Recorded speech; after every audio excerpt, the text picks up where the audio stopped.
नमस्कार मित्रों, मेरे स्पिरिचुअल कनेक्ट पर आप सभी लोगों का हार्दिक अभिनंदन। मित्रों, आज मैं आप लोगों को नारद भक्ति सूत्र के अंतर्गत सूत्र नंबर 3 के बारे में बताने वाले हैं, तो उसको ध्यान से सुनिए मित्रों।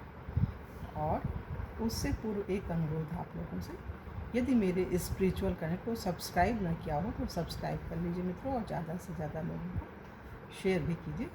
तो चलिए हम लोग शुरू करते हैं नारद भक्ति सूत्र के बारे में।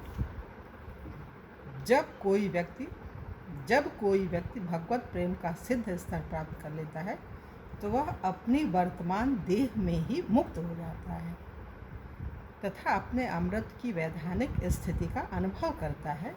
ये कहाँ बोला गया है? ये भगवत गीता के अध्याय 4 श्लोक संख्या 4 में भगवान ने कहा है। भगवान ने स्वयं अर्जुन को बताया है। यहाँ भगवान कहते हैं कि कोई भी व्यक्ति जो उनकी दिव्य क्रियाओं एवं इस भौतिक जगत में उनके प्राकट्य तथा तिरोधान को समझ जाता है तो वह मुक्त हो जाता है तथा अपनी वर्तमान देह को त्यागने पर तुरंत उनके धाम में पहुंच जाता है। अतः यही समझना होगा कि भगवत प्रेम के स्तर को प्राप्त करने वाले को पूर्ण ज्ञान है तथा पूर्ण ज्ञान में कमी रह जाने पर भी उसके पास प्राणी द्वारा प्राप्त जीवन की प्राथमिक पूर्णता रहती है।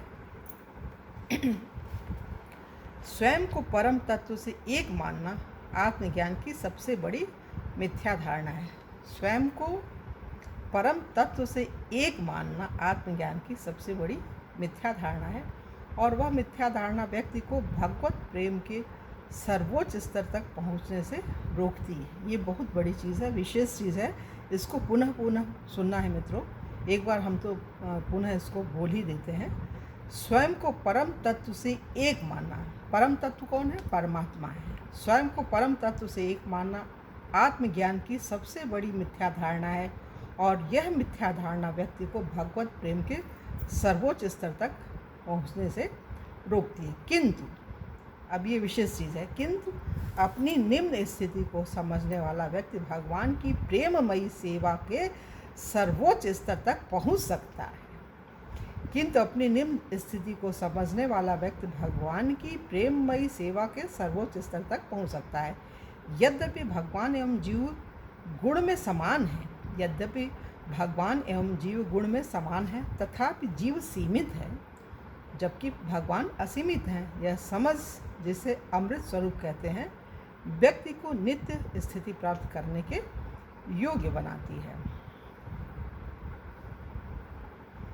श्रीमद्भागवतम में मूर्तिमान वेद भगवान से प्रार्थना करते हैं, हे परम नित्य प्रभु, यदि जीवात्माएं आपके समतुल्य होती तथा फलस्वरूप आपके समान सर्वव्यापक और सर्वशक्तिमान होती तो आपकी बहिरंग शक्ति माया द्वारा उनके नियंत्रित होने की कोई संभावना न होती। बहुत बड़ी चीज़ है। अतः जीवात्माओं को परम तत्व के अंश रूप में स्वीकार करना चाहिए। यह भगवत गीता के अध्याय 15 श्लोक संख्या 7 में सुनिश्चित किया गया है। जब भगवान कहते हैं, ममैवांशो जीवलोके जीवभूत सनातन, समस्त जीव सनातन रूप से मेरे अंश हैं। अंश होने के नाते वे गुण में भगवान के समान हैं, किंतु वे असीमित नहीं हैं। भगवान का नित्य दास होने के विषय में जो आश्वस्त है वह अमृत कहलाता है, क्योंकि उसने अमृत की अपनी वैधानिक स्थिति का अनुभव कर लिया है। स्वयं की स्थिति को जीवात्मा एवं भगवान का नित्य दास समझे बिना अमृत का कोई प्रश्न ही नहीं उठता। किंतु जो इन तथ्यों को स्वीकारता है वह अमर हो जाता है। अन्य शब्दों में, जो व्यक्ति यह मिथ्या धारणा रखे हुए हैं कि जीव एवं भगवान हर प्रकार से समान है, गुण एवं मात्रा दोनों में, वे भ्रांत हैं तथा उन्हें अभी भी भौतिक जगत में ही बद्ध रहना होगा। वे अमृत की स्थिति तक नहीं उठ सकते।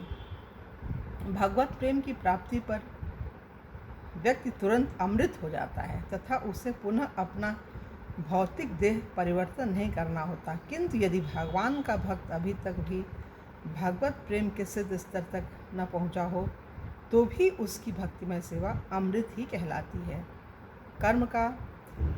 कर्म या ज्ञान के स्तर पर हुई कोई भी क्रिया कर्म या ज्ञान के स्तर पर हुई कोई भी क्रिया देह परिवर्तन के साथ ही समाप्त हो जाएगी, परंतु भक्तिमय सेवा यदि वह पूर्णता से संपन्न न भी हुई हो तो भी अपने जीवन में चलेगी, तो भी अगले जीवन में जब ये शरीर का देहांत होता है उसके बाद आत्मा तो नित्य है, तो वो बस वस्त्र है, शरीर दूसरा लेगी, लेकिन भक्ति की जो भावनाएं हैं वो सब कंटिन्यू रहेंगी। मतलब उतने से आगे बढ़ना है और आगे मतलब अच्छा सा अच्छा बढ़ना है, ये चीज़ है।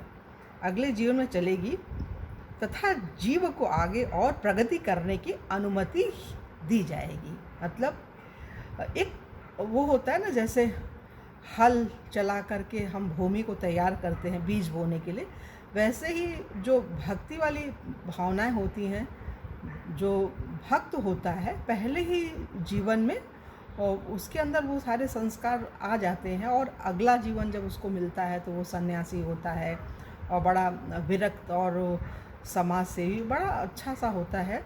उसको पूरा विश्व भगवान का ही लगता है, इसलिए वो अच्छा ही काम करता है। लेकिन गृहस्थ में वो चीज़ें वो प्राप्त करने की कोशिश करता है, भगवान की राह पर चलता है, भगवान की प्राप्ति के लिए प्रयास करता रहता है, तो वो उसकी कंटिन्यूटी भी मरने के बाद भी वो चीज़ें उसकी बनी रहती हैं संस्कार के रूप में। मतलब संस्कार कभी ख़त्म नहीं होता है। ये भक्ति वाला भगवत अंश रूप में जीव की वैधानिक स्थिति को श्रीमद् भागवतम और उपनिषदों में सुनिश्चित किया गया है। यदि बाल के, अब देखिए ये बहुत चीज़ ध्यान से सुनने की है, यदि बाल के अग्रभाग को 100 भागों में विभाजित किया जाए और यदि उनमें से एक भाग को पुनः 100 भागों में विभाजित किया जाए तो उस अग्रभाग का वह 10,000वां हिस्सा जीव का परिमाण होगा।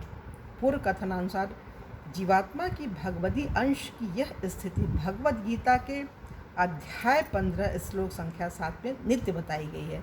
उसे परिवर्तित नहीं किया जा सकता। अपनी वैधानिक स्थिति को भगवत अंश समझने वाला तथा स्वयं को पूर्ण गंभीरता से भक्तिमय सेवा में नियोजित करने वाला तुरंत अमृत हो जाता है।